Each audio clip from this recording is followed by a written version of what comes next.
morning, good afternoon, and good evening to everyone. My name is Rena Nicole, also known as the Green Rena, and today I have Shel Horowitz talking about making green sexy, framing the message from reaching green to non-green audiences. So starting as a teenager more than 40 years ago, Shel's combined innovative marketing thinking with green activism.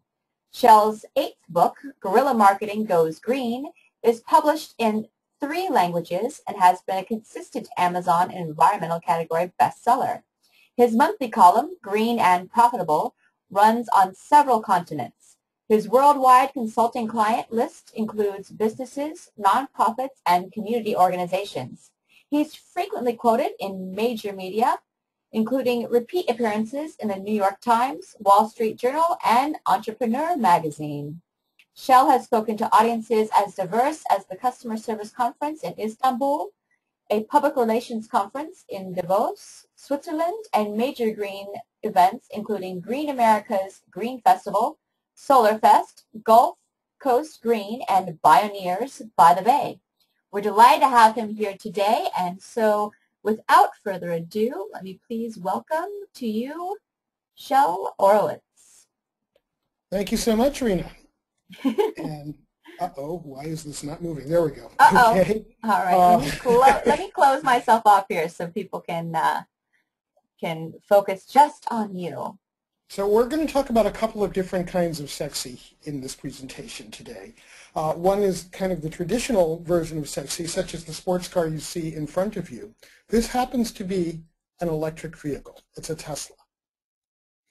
Now, when you are trying to make green sexy to non-greens, a few things you need to keep in mind is that you have to make it as good or better than what they can get elsewhere.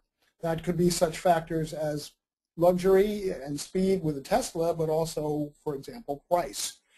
And one of the things I like to do with my marketing clients is to have those benefit points be tied to the green features so that people begin to get educated and say, oh, you mean I can have all those good things and still be green? It doesn't have to be a sackcloth and ashes kind of thing. Tesla's really good at this. I would give it a 10. So the key principle, if you take away one thing from this presentation, I want it to be this, that when you combine the message of self-interest and global purpose, everybody wants to listen.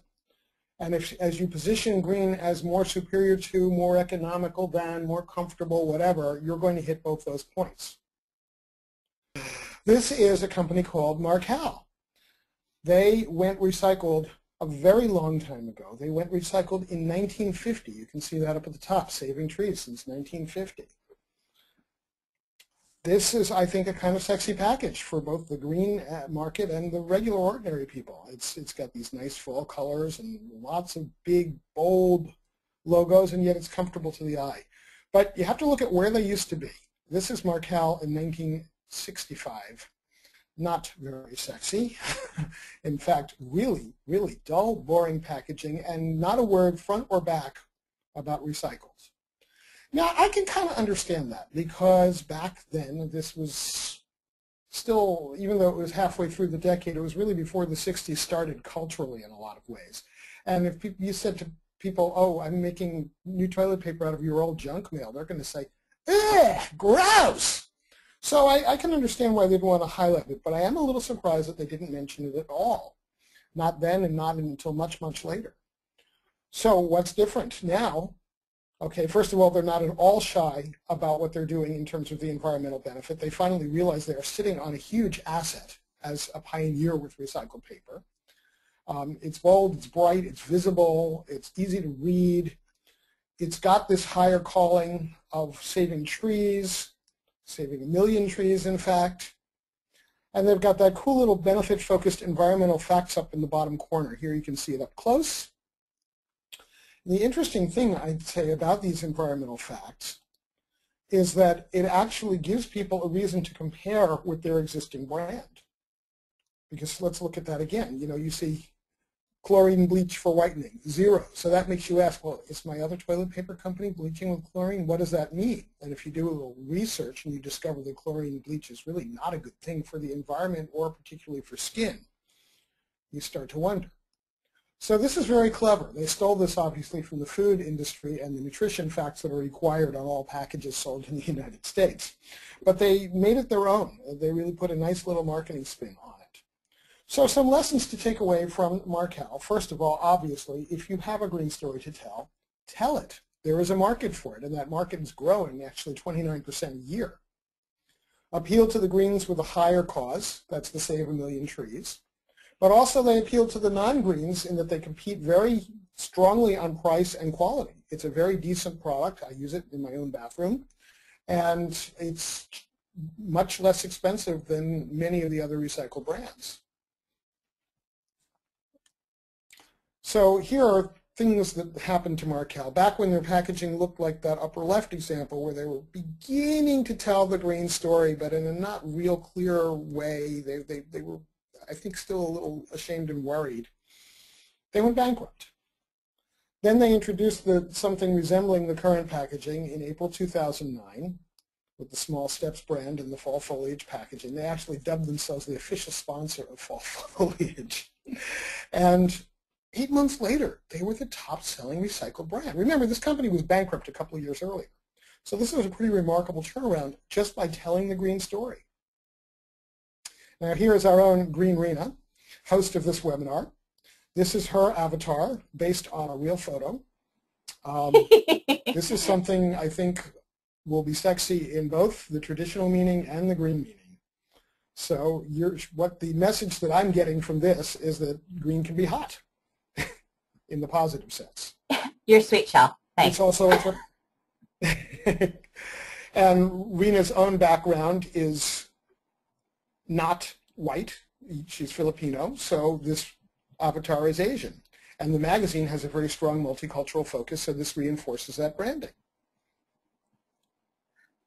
Now, anybody in America probably knows this brand.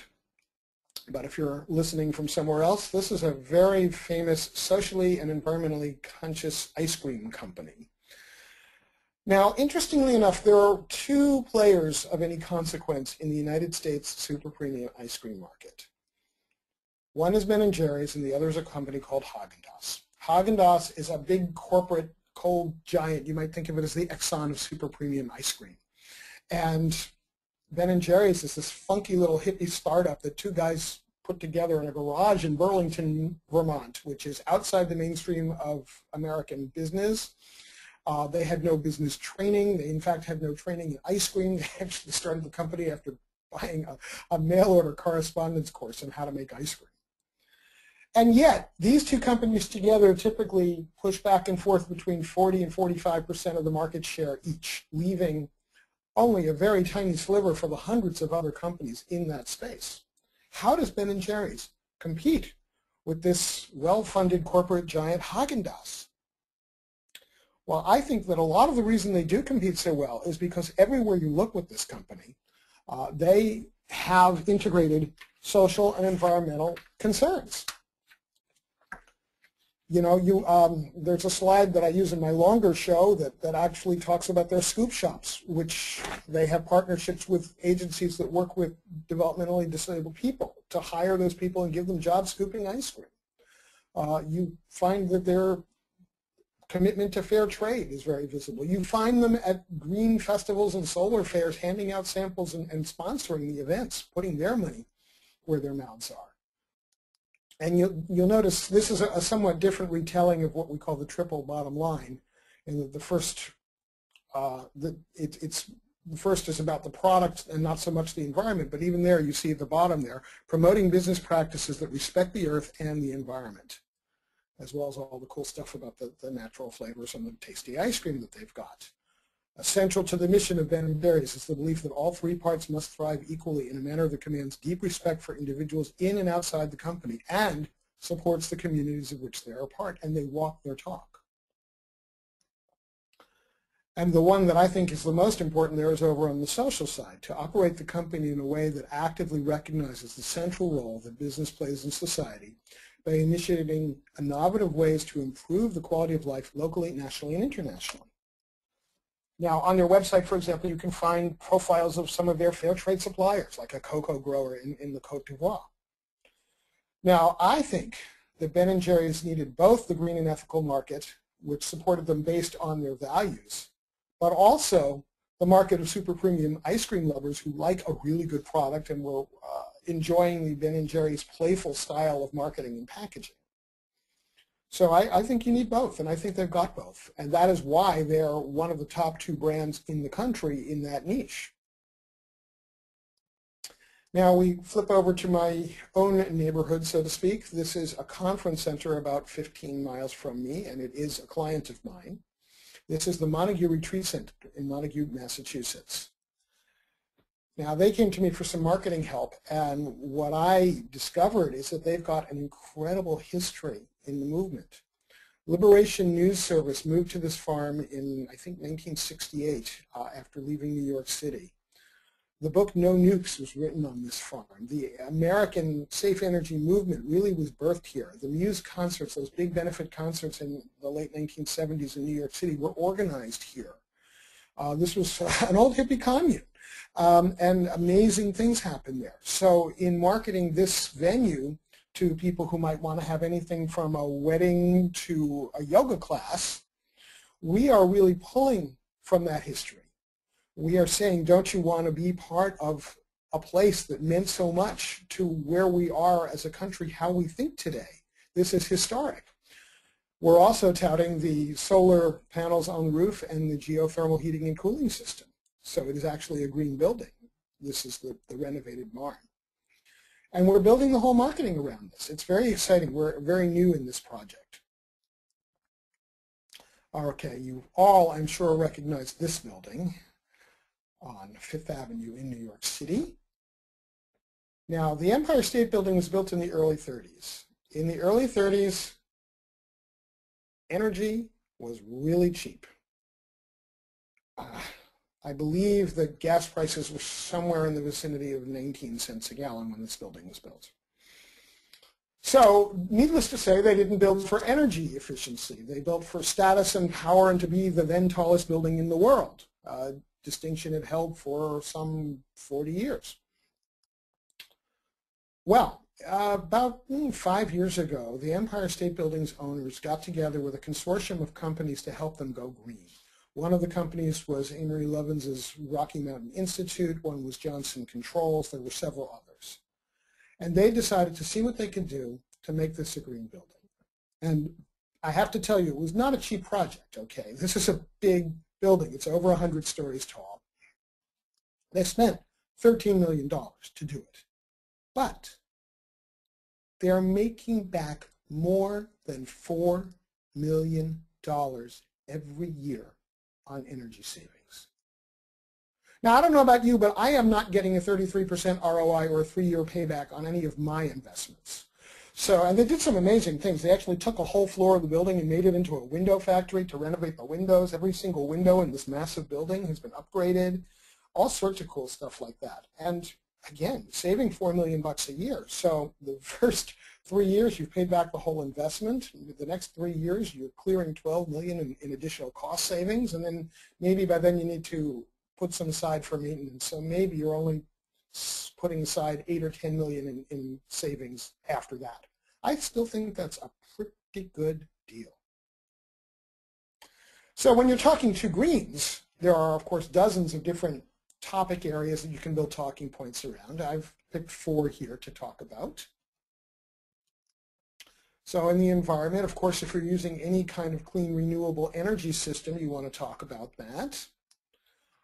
Zero waste is going to be one of the 2 big environmental issues we're going to hear about much more in the coming years than we have so far.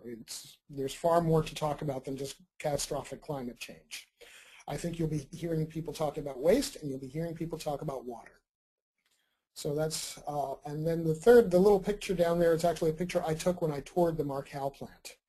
That is some of the paper products they're processing into new recycled paper products, as they have been doing since 1950. On the ethics and caring side, you've got the top left and bottom right ones there dealing with health concerns. And again, remember what I talked about, making that point that the green features are why you're able to do this. So It's not just that you're reducing asthma, but you're reducing asthma by using the clean energy. The top right there is inspired by a company called Dean's Beans, a coffee grower here in western Massachusetts, that is 100% fair trade and organic and has been since the day that they bought their first coffee bean, and funnels quite a bit of money into community development projects that are run by the people who live in those communities. It's not the outside big paternalistic social service agency coming in. It's the people who live and work there who are figuring out how to use this money to build wells or to provide solar lighting or whatever they're doing. And then down on the bottom left, this is a bank in my area that had a brilliant campaign. They're going to give $50,000 a year to local charities, and they're going to let their account holders determine which charities get the money by voting. So what happens?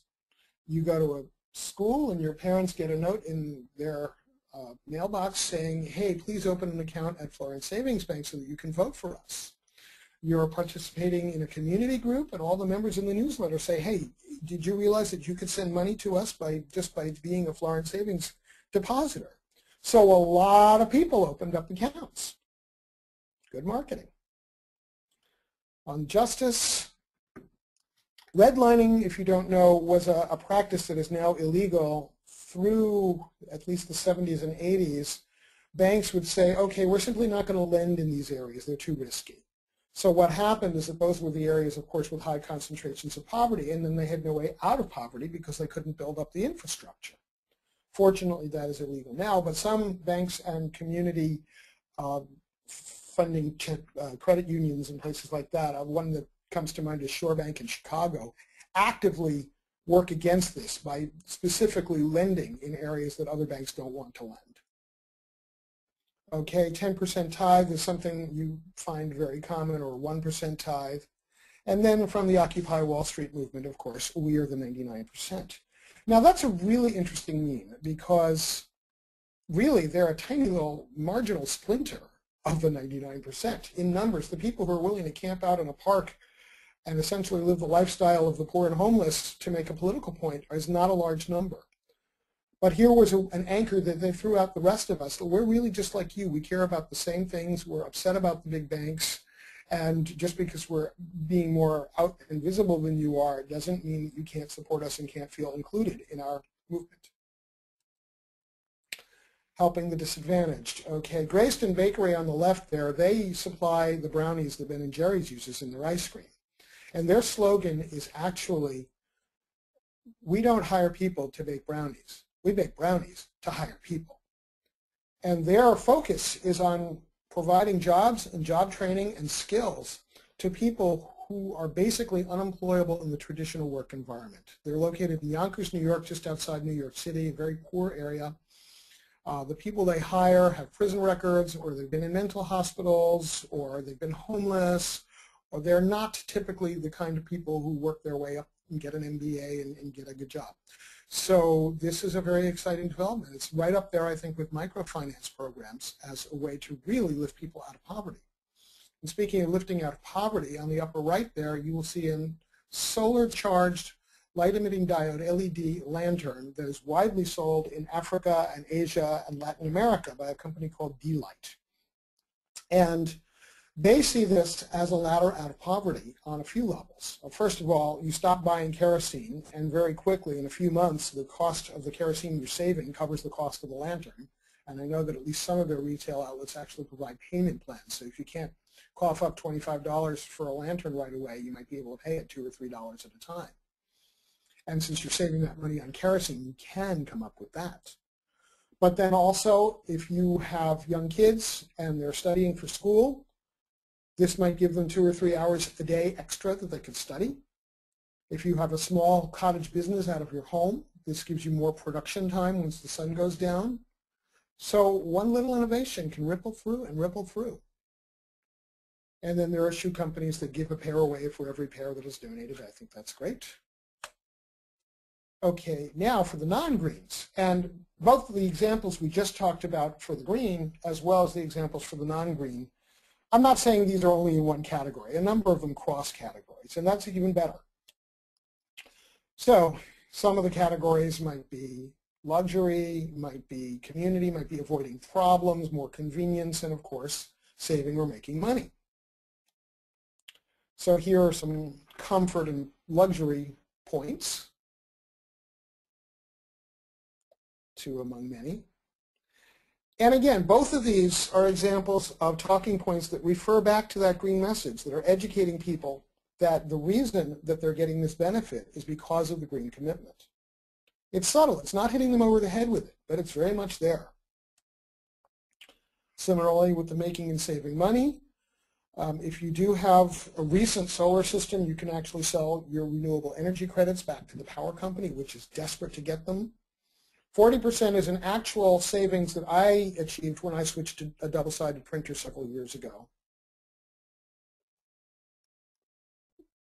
And of course, you know, you can reword this. I didn't have room on the slide, but you could say you'll pay only a third as much for electricity as you would in most other homes of this size, because our geothermal or solar or wind or whatever power plant gives you inexpensive off-grid energy. Convenience. Who doesn't enjoy a fresh, juicy tomato even in the winter time?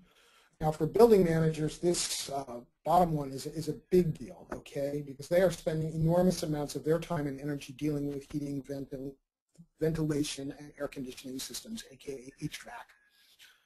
One that has no moving parts and can't break, that's going to be very attractive. Just as the real selling point, if you're dealing with an industrial customer or a customer, let's say, who owns an arena or a museum, someplace with a high ceiling, the real cost savings in changing out the ceiling light bulb from incandescent to LED or even to compact fluorescent is not actually in the cost of the energy over time, although that would be a factor, particularly if you have a lot of them. It's the labor. If you've got to send somebody out in a bucket truck to drive out in the center of the arena and go up 60 feet in the air to change the light bulb, changing that light bulb is going to cost you, I don't know, between the fuel and the labor, $40, $50. If you put in an LED light bulb that only needs to be changed every 8 or 10 years, you've just saved double the cost of that light bulb right there. On community, here's an example in the physical world and another one in the online world. The online one is a real company based in Vancouver, a client of mine. He does two different products. One is a building management system for green buildings, and then the other is an online social network, a Facebook kind of thing, for people who live in the building. Okay, here are 3 message points on ethnic and subculture. And again, a subculture does not have to be an ethnic group. You know, yes, you could appeal to me as a Jew or Rena Nicole as a Filipina by targeting things particularly to that community. But you can also, for example, deaf subculture is something very, very different from hearing culture. They think in different patterns and they communicate in different ways. And it's not just that they don't hear, but the compensation mechanisms that arose because of that change the way they think. And that bottom gray one there, we are a welcoming business that embraces the diversity of our customers and employees. I'll give you the code. What they're saying is we are a lesbian, gay, bisexual, transgender-friendly business. And they're saying it in a way that is presumably not going to get the wrath of the local fundamentalist churches brought down upon them. But once you know the code, that's what it says. Okay, avoiding problems.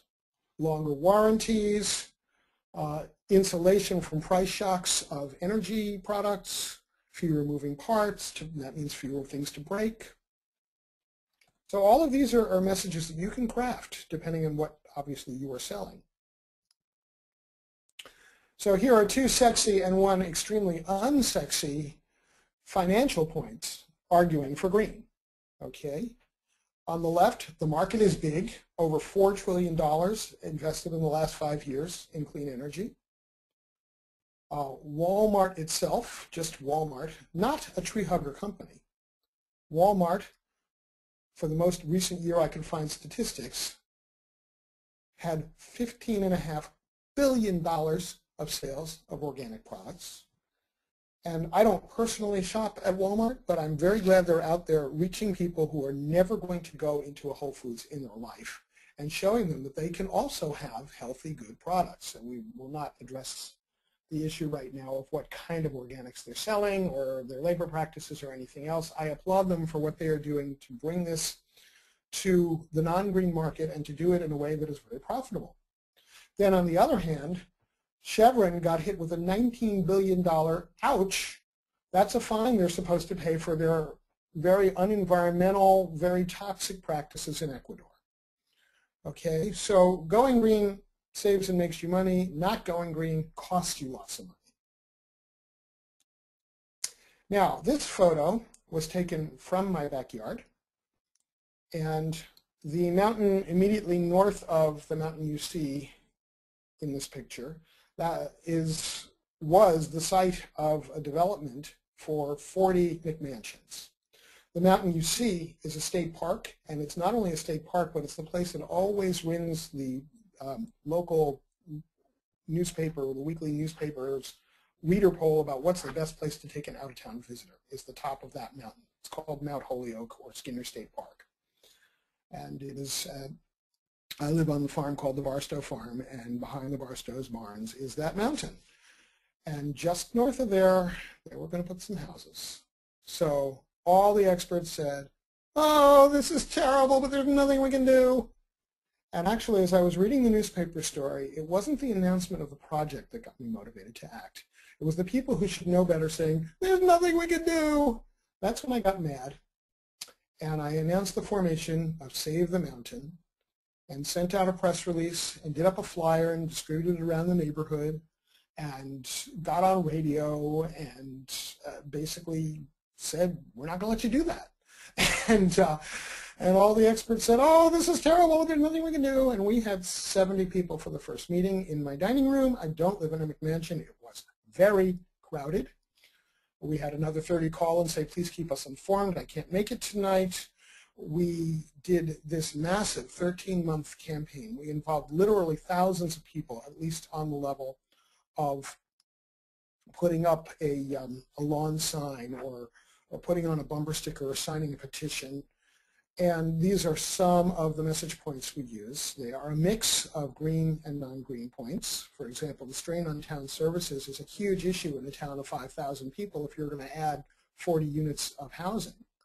Destruction of the rural character of the neighborhood. But that big one at the bottom, empowered residents will stop the project, that was the one we really had to work to make our point.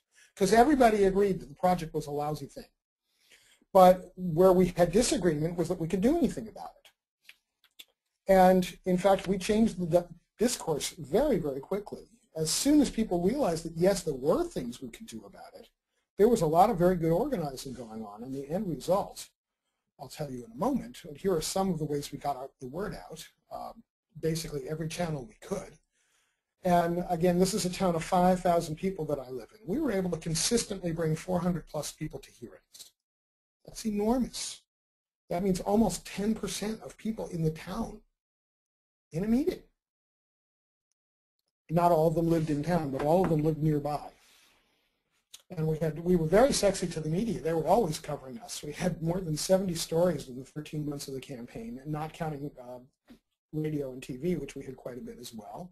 We did social media, which back then was email discussion lists. We did public tabling. At one point, the developer and his wife saw some of our people at the local farmers market, and she said, oh, God, you people are everywhere. Yep, we were. And we had lawyers and lobbyists and other fun people like that, and actually it was lawyers that ended up solving the problem because they were working out a deal with the state of Massachusetts to do a friendly taking of land from the person who had not yet actually transferred title to the developer. And that's how we won. We also got several pieces of protective legislation in place so that the next person who tries to do a destructive project like this on the local mountain is going to find that it's illegal. And I was asked several times during this campaign, what would I settle for? And my quiet private answer was always 2 houses at the bottom. And interestingly enough, the state bought 85 of the 106, was it, acres? Another chunk was underwater, and then we let them build, you guessed it, 2 houses at the bottom. Sometimes if you ask for what you want, you actually get it. And then we even restructured the town government now that people felt so empowered about this. We had had this thuggish 3-member select board who were not very responsive to resident needs and wants. So we actually passed a law that enlarged the select board to 5, and that meant that one of the current seats was up and then 2 new ones, so we actually got to get a majority on the select board that year. Pretty cool. This is a real product called Go Flushless. It's something you spray, it's an enzyme, you spray it into the toilet to minimize the smell and the staining of urine. For the green market, obviously you are saving water and letting the aquifer regenerate. I like this one, that if you live in a student co-op, a group house, instead of yelling at your housemates to flush all the time, just get rid of the smell. Lower water costs for people in public restrooms, which would involve obviously doing this in some way that it could be automatically added to the water instead of being squirted in by hand.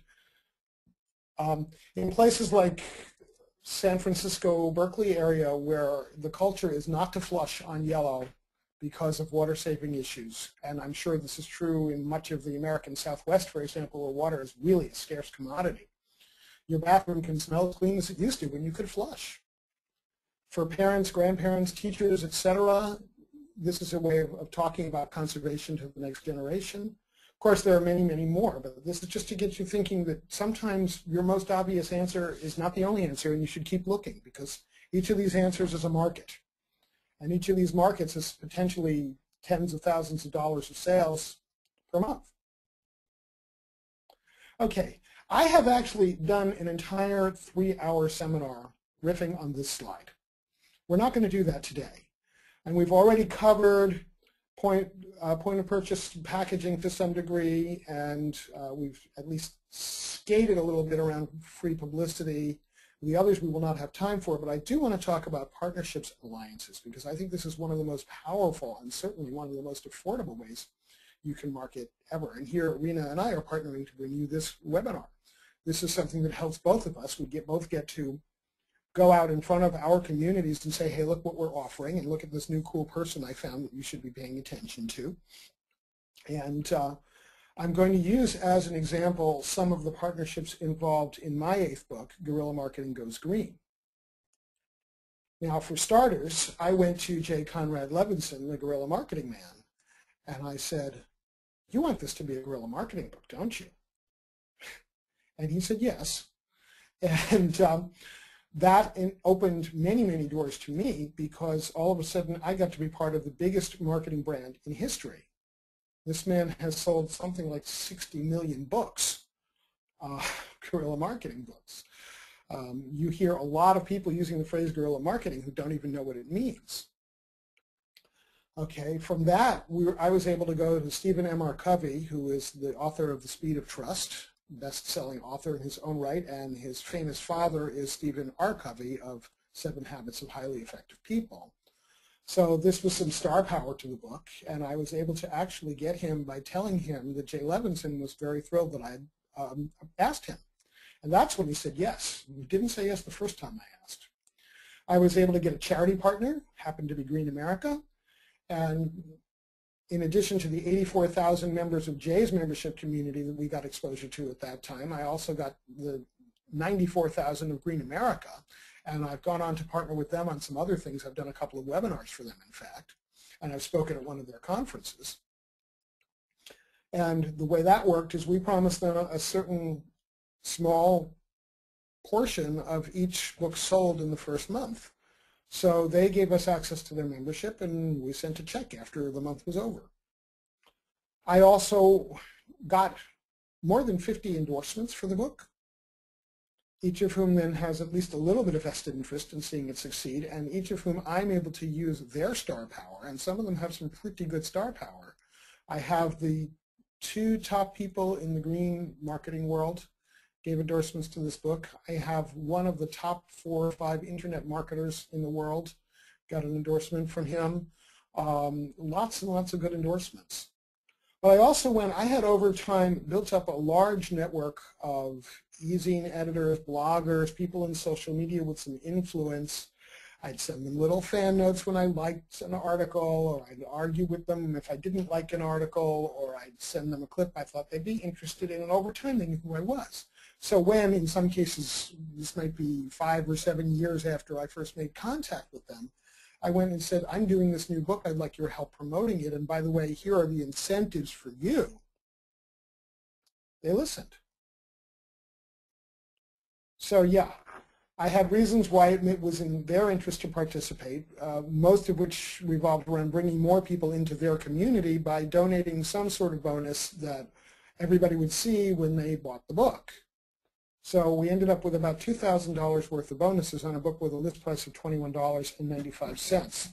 And one thing I did differently, a lot of people when they do this sort of promotion, they let it die after a day or 3 days or a week or a month. And I thought, well, why not keep it going? Well, it's still a good incentive to buy the book. So here, 3 years after publication, if you buy Guerrilla Marketing Goes Green and you go on the Guerrilla Marketing Goes Green website and register your purchase, you still get those $2,000 worth of cool stuff. So here was one result. This is the book showing as #1 in the environmental category on Amazon. It has been on the Amazon environmental category list at least 30 different months. It made it that particular day. It was also number 67 in the marketing list, which is a much harder list to crack. Marketers tend to sell more books than environmentalists, surprise, surprise. Here's another very sexy result. This is the Google search page for the exact match, Guerrilla Marketing Goes Green, showing 1,070,000 hits. 1 million hits on Google. I have never done anything that got 1 million hits on Google in my life before this or since. I was pretty blown away, I have to tell you. Now, I am figuring that approximately 1 million of those 1,070,000 pages were legitimate. The other 70,000 were junk pages that nobody reads. And I'm going to average 5 people reading each of those million web pages. So that means that I reached an estimated 5 million people with the book launch. Now, interestingly enough, that was the exact number that I put in the book proposal. Again, it really does, when you say things about what you think you might like to have happen, sometimes they happen. So be careful how you phrase things. So I had at that time about 10,000 people on my own lists, and I was able to reach 5 million people. The book made it as far as number 8,152 overall, which when you consider how many millions of titles there are on Amazon is pretty remarkable. But I did want to tell you that I am available for individual consulting and copywriting for green businesses as well as for books and publishers and authors. This is another one of my book, an older book called Grassroots Marketing, Getting Noticed in a Noisy World, which is much more of a how to write a press release and how to work a trade show, and somewhat less on the theory than the Guerrilla Marketing Goes Green. Well, thank you all so much for attending today. It's been wonderful. Thank you, Shel, for presenting your wonderful webinar, seminar, presentation. And for those of you that do want a copy of the presentation that Shel gave today, you can let him know with the information that you see on this slide down here on the bottom. And wonderful. Thank you so much. Have a wonderful day. Alrighty. Bye-bye, guys.